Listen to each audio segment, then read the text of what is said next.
ಸಂಸದ ಡಿಕೆ ಸುರೇಶ್ ಹಾಗೆ ಶಾಸಕ ವಿನಯ್ ಕುಲಕರ್ಣಿಗೆ ಗುಂಡಿಕ್ಕಬೇಕು ಅನ್ನುವಂಥ ಈಶ್ವರಪ್ಪ ಹೇಳಿಕೆಗೆ ಸಾಕಷ್ಟು ಆಕ್ರೋಶ ವ್ಯಕ್ತವಾಗ್ತಾ ಇದೆ. ಪ್ರಚೋದನಾಕಾರಿ ಮಾತನಾಡಿದ್ರೆ ಒಮ್ಮಿಂದೊಮ್ಮೆಲೆ ಹೀರೋ ಆಗಲ್ಲ.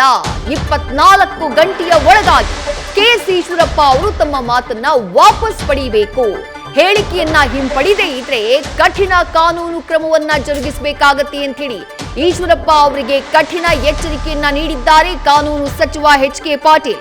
ನಿನ್ನೆ ಸಮಾರಂಭವೊಂದರಲ್ಲಿ ಮಾತನಾಡುವಂತಹ ಸಂದರ್ಭದಲ್ಲಿ ಕೆಎಸ್ ಈಶ್ವರಪ್ಪ, ವಿನಯ್ ಕುಲಕರ್ಣಿ ಹಾಗೆ ಡಿಕೆ ಸುರೇಶ್ ಇಬ್ಬರು ದೇಶದ್ರೋಹಿಗಳು, ಇಂಥವರನ್ನ ಗುಂಡಿಕ್ಕಿ ಕೊಲ್ಲುವಂತಹ ಕಾನೂನನ್ನ ಪ್ರಧಾನಿ ನರೇಂದ್ರ ಮೋದಿ ಅವರು ತರಬೇಕು ಅನ್ನುವಂತಹ ಹೇಳಿಕೆಯನ್ನ ಕೊಟ್ಟಿದ್ರು.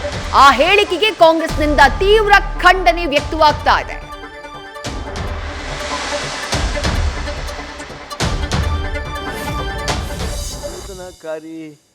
ಮಾತುಗಳು ಇವು ನಮ್ಮನ್ನು ಏನು ಒಮ್ಮಿಂದೊಮ್ಮಕ್ಕಳೇ ಹೆಚ್ಚು ಪ್ರಚಾರ ಗಿಟ್ಟಿಸಿ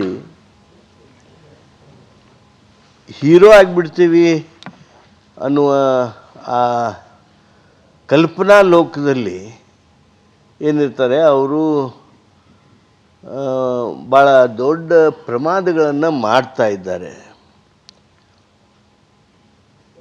ರಾಜಕಾರಣದಲ್ಲಿ 40-50 ವರ್ಷ ಇರುವಂಥವರು ಈ ರೀತಿಯ ಮಾತುಗಳು ಭಾಳ ದುಷ್ಪರಿಣಾಮವನ್ನು ಬೀರ್ತಾವೆ. ನಾನು ಇಷ್ಟೇ ಅಪೇಕ್ಷೆ ಮಾಡ್ತೀನಿ, ಅದು ಯಾವ ಆವೇಗದಲ್ಲಿ ಅಂದ್ರೆ ಏನೋ ಗೊತ್ತಿಲ್ಲ, 24 ತಾಸದಲ್ಲಿ ಅವರು ವಾಪಸ್ ಪಡೆದ್ರೆ ಅದು ಅವ್ರಿಗೆ ಶೋಭೆ ತರ್ತದೆ. ನ್ಯೂಸ್ ಫಸ್ಟ್ ನಿರ್ಭೀತಿಯಿಂದ ನಿಮ್ಮ ಪರವಾಗಿ.